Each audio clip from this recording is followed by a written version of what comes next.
copy, move or delete the text. Use the copy and paste commands to duplicate text. अब हम आपको बताते हैं कि प्रेजेंटेशन में टेक्स्ट को डुप्लीकेट किस तरह किया जाता है। टेक्स्ट को डुप्लीकेट करने के लिए हम कॉपी और पेस्ट के टूल इस्तेमाल करते हैं। मसलन हमने कोई टेक्स्ट लिखा, जैसे वर्चुअल यूनिवर्सिटी। अब हम इसकी एक और डुप्लीकेट तैयार करना चाहते हैं। इसके लिए हम सबसे पहले इस टेक्स्ट को सिलेक्ट करते हैं। अब हम इसको कॉपी करते हैं। इसके लिए आपको होम टैब में ये टूल नजर आ रहा है, जिसे हम कॉपी टूल कहते हैं। अब हम इस पर यानी कॉपी टूल पर क्लिक करते हैं या कीबोर्ड से Ctrl+C प्रेस करते हैं। हमारा टेक्स्ट जो हमने सिलेक्ट किया हुआ है कॉपी हो गया है। अब हम इसे पेस्ट करना चाहते हैं, तो इसके लिए हमें पेस्ट टूल का सहारा लेना पड़ेगा। इसके लिए भी हमें दोबारा होम टैब की तरफ जाना होगा।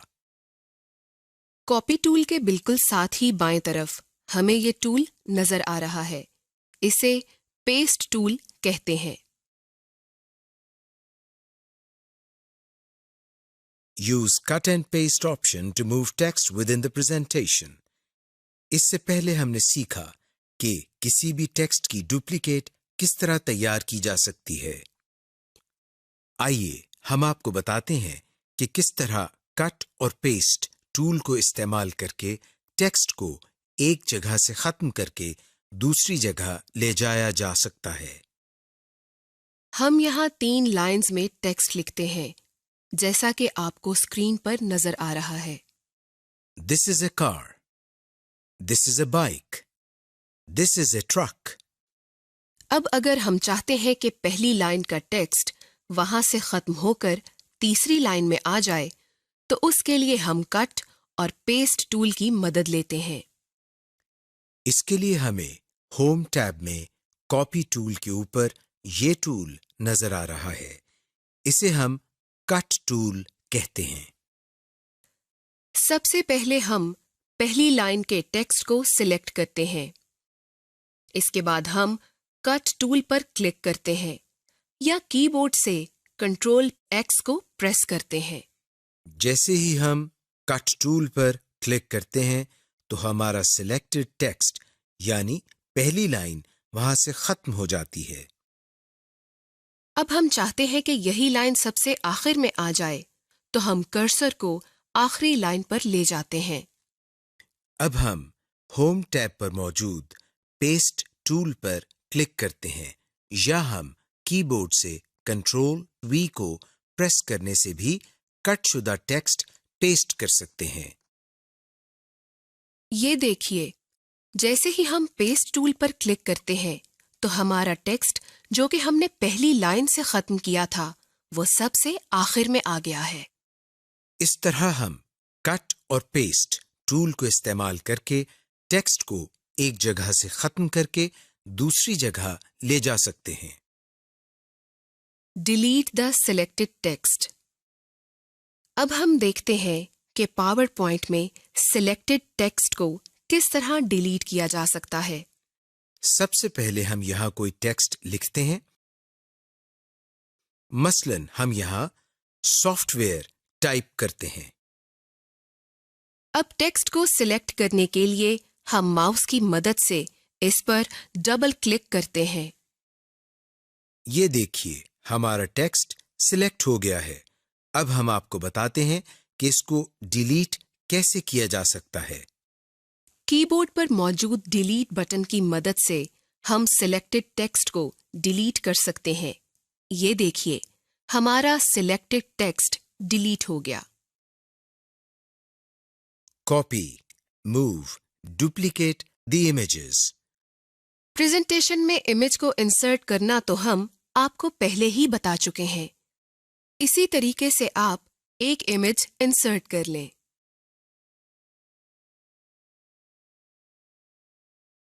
इमेज को डुप्लीकेट करने के लिए हम कॉपी और पेस्ट के टूल इस्तेमाल करते हैं, जैसा कि हम टेक्स्ट को डुप्लीकेट करने के लिए करते हैं। मसलन हमने कोई इमेज इंसर्ट किया, जैसा कि आप स्क्रीन पर देख सकते हैं।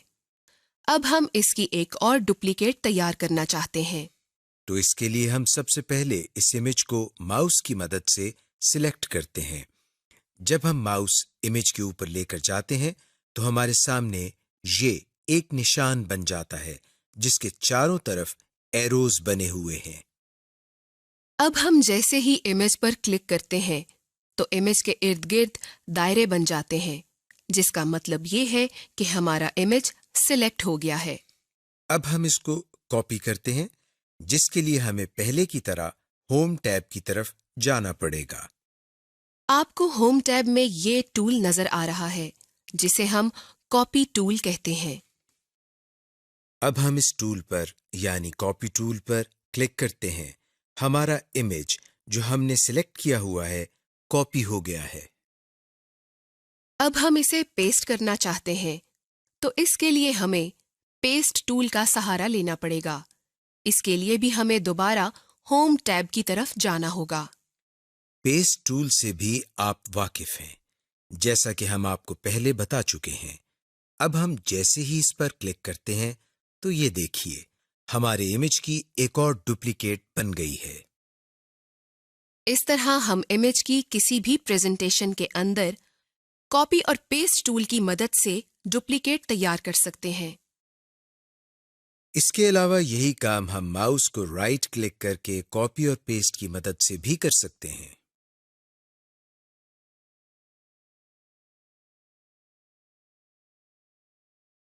Text formatting. अब हम टेक्स्ट फॉर्मेटिंग के लिए होम टैब पर मौजूद फॉन्ट टूल बॉक्स के बारे में सीखेंगे। फॉन्ट। सबसे पहली ऑप्शन जो आपको इस टूल बॉक्स में नजर आ रही है उसे फॉन्ट कहते हैं। ये एक ड्रॉप डाउन बॉक्स है। इस छोटी ट्रायंगल या एरोहेड पर क्लिक करने से ये नीचे की तरफ खुल जाता है और आपको बहुत से फॉन्ट नेम्स नजर आते हैं। ये वो तमाम फॉन्ट्स हैं जो आपके कंप्यूटर सिस्टम पर मौजूद हैं। आप अपनी मर्जी से अपनी पसंद का फॉन्ट चुन सकते हैं ताकि अपनी प्रेजेंटेशन को एक अच्छी और खूबसूरत लुक दे सकें। दूसरी ऑप्शन जो आपको नजर आ रही है वो फॉन्ट साइज है। यहाँ भी आपकी पहली ऑप्शन की तरह एक ट्रायंगल या एरोहेड नजर आ रही है। इसको क्लिक करने पर आपको मुख्तलिफ फॉन्ट साइजेस डिजिट्स की सूरत में मिल जाते हैं, जिनको आप अपनी जरूरत के मुताबिक मुंतखब कर सकते हैं। इंक्रीज और decrease font size. Increase size ये ऑप्शन भी फॉन्ट साइज की तरह काम करती है। इसमें आपको दो आइकॉन नजर आते हैं, एक बड़ा ए और दूसरा छोटा ए। बड़े ए पर क्लिक करने से ये आपके सिलेक्टेड टेक्स्ट को 2 दर्जे या 4 दर्जे तक बढ़ा देता है। मसलन अगर आपके टेक्स्ट का साइज 12 है और आप बड़े ए पर क्लिक करते हैं तो इसका साइज 14 हो जाएगा, और अगर आप मुसलसल ऐसा करें तो पावर पॉइंट इस टेक्स्ट का साइज 20 होने तक बतदरीज 2 का इजाफा करता रहेगा। लेकिन जब इसका साइज 20 हो जाएगा तो इजाफा 4 दर्जे हो जाएगा। मिसाल के तौर पर अगर फॉन्ट साइज 20 हो तो आपके बड़े ए को क्लिक करने पर इसका साइज 24 हो जाएगा। यहां आपको स्मॉल ए या छोटा ए नजर आ रहा है। इस पर क्लिक करने से ये बड़े ए के मुखालिफ काम करेगा। मसलन अगर फॉन्ट साइज 32 है तो इसको क्लिक करने पर ये 4 दर्जे छोटा हो जाएगा, यानी इसका साइज 28 हो जाएगा। और अगर फॉन्ट साइज 20 है तो छोटे ए को क्लिक करने पर ये 2 दर्जे छोटा हो जाएगा, यानी इसका साइज 18 हो जाएगा। Clear the formatting. اس آئیکن کی صورت کچھ یوں ہے کہ ایک بڑا اے اور ایک چھوٹا اے اور اس کے ساتھ اریزر یا ربر کا نشان ہے۔ جیسا کہ اس کا نام ہے کلیئر دا فارمیٹنگ، اس سے صاف ظاہر ہے کہ یہ سلیکٹڈ ٹیکسٹ پر اپلائیڈ فارمیٹنگ کو صاف کر دیتا ہے۔ فرض کریں اگر آپ نے سلیکٹڈ ٹیکسٹ کا فونٹ سائز بڑا یا چھوٹا کیا ہے یا اسے انڈر لائن، اٹیلک، بولڈ یا کوئی اور فارمیٹ اپلائی کیا ہے تو اس آئیکن پر کلک کرنے سے یہ تمام فارمیٹنگ ختم ہو جائے گی جیسا کہ آپ نے اسے پہلی مرتبہ لکھا تھا۔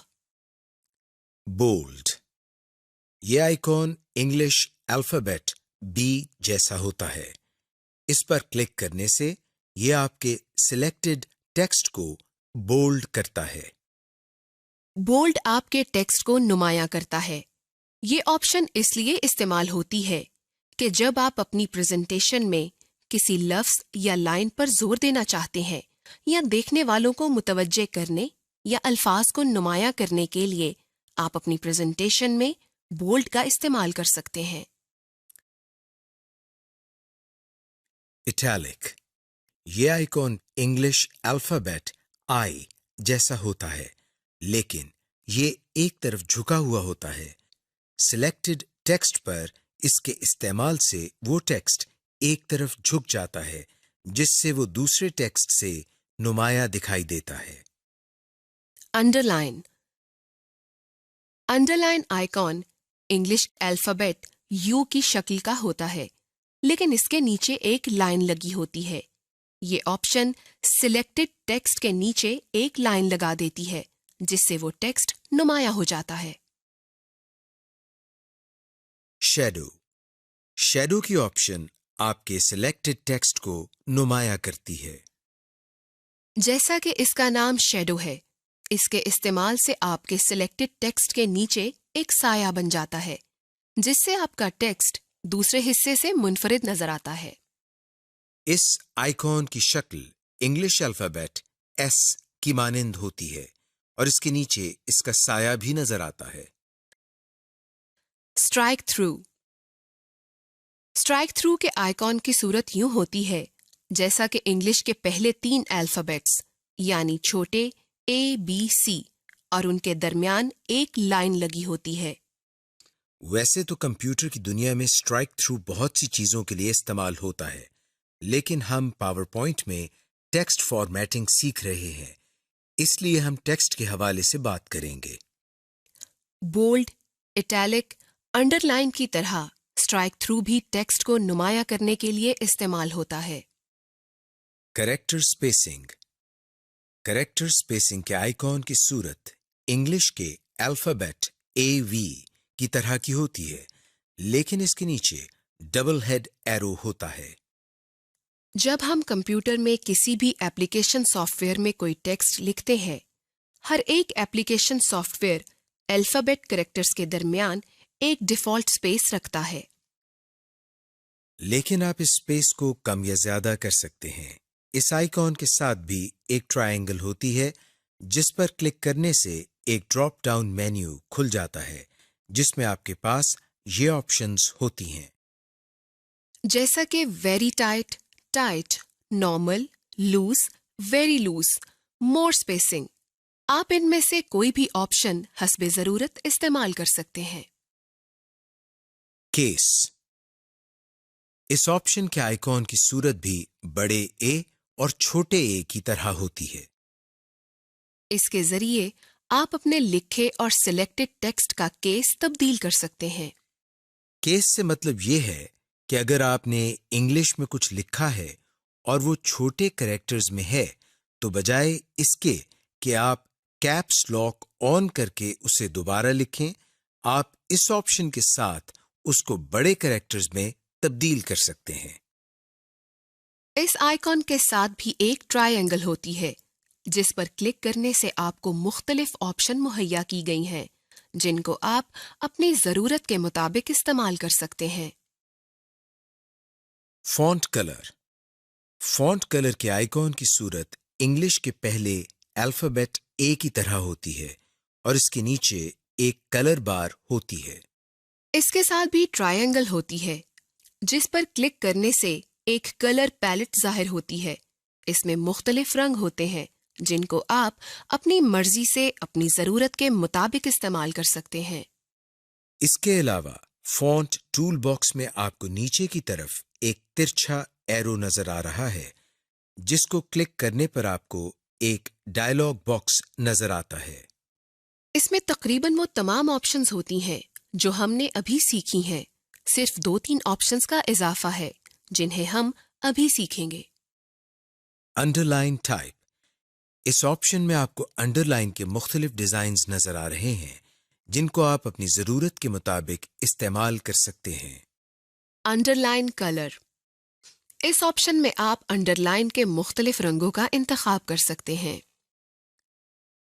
سپرسکرپٹ اینڈ سبسکرپٹ، اگر آپ نے ریاضی کے سوالات یا ایکویشن لکھنی ہو اور اس میں کسی کی پاور یا بیس ویلیو لکھنی ہو تو آپ سپرسکرپٹ اور سبسکرپٹ استعمال کر سکتے ہیں۔ Use spell check for presentation text, اب ہم آپ کو بتاتے ہیں کہ سلائیڈ میں اسپیل چیک پروگرام کو کس طرح استعمال کیا جاتا ہے اور جہاں ضرورت ہو وہاں چینجز کس طرح کی جاتی ہیں۔ مثلاً ہم سلائیڈ میں کوئی لائن لکھتے ہیں جیسے ورچوئل یونیورسٹی آف پاکستان۔ اس لائن میں یونیورسٹی کے سپیلنگز غلط ہیں اور اس کے نیچے ایک سرخ لائن بھی آ گئی ہے۔ ہم آپ کو بتاتے ہیں کہ کس طرح اسپیل چیک پروگرام کو یوز کر کے یہ اسپیلنگ صحیح کر سکتے ہیں۔ اس کے لیے ہم ریویو ٹیب میں سے اسپیلنگ کی کمانڈ پر کلک کرتے ہیں یا کی بورڈ پر موجود F7 کی پریس کرتے ہیں۔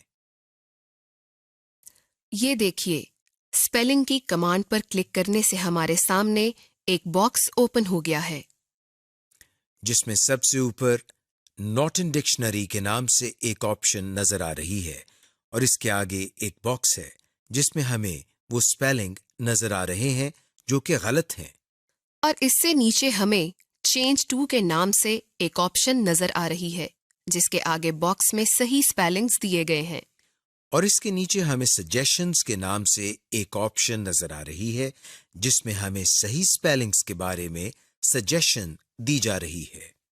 اب ہم اگر یہ اسپیلنگ ٹھیک کرنا چاہیں تو اس کے لیے ہمیں چینج کے نام سے ایک بٹن نظر آ رہا ہے، ہم اس پر کلک کرتے ہیں۔ چینج کے بٹن پر کلک کرتے ہی یونیورسٹی کے اسپیلنگ ٹھیک ہو جاتے ہیں اور اس کے نیچے سے سرخ لائن بھی ختم ہو جاتی ہے۔ اس طرح ہم اسپیل چیک پروگرام کو یوز کر کے اپنی ضرورت کے مطابق اسپیلنگز ٹھیک کر سکتے ہیں۔